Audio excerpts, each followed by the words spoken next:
শিউলির মা একদিন হঠাৎ করেই চলে গেলেন। কিন্তু চলে যাওয়ার পরও মা যেন তাকে ছেড়ে যাননি।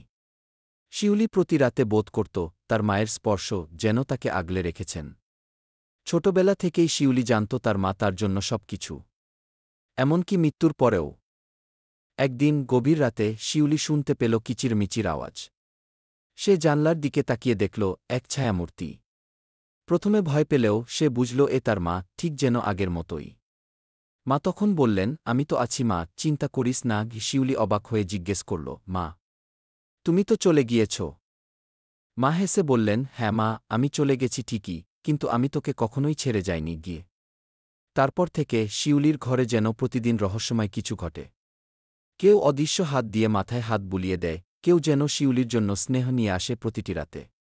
শিউলি যখন একদিন ভোরে উঠল, সে দেখতে পেল তার বিছানার পাশে একটা গোলাপ ফুল রাখা। আর ফুলের গন্ধে তার মনে পড়ল, এটা তো মা তার জন্যই এনে দিয়েছিল যখন সে ছোট ছিল।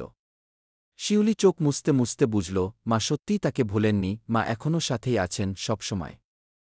মৃত্যু মানে সবকিছু শেষ হয়ে যাওয়া নয়, মার ভালোবাসা সেই ভালোবাসা যা সবকিছুকে অতিক্রম করে।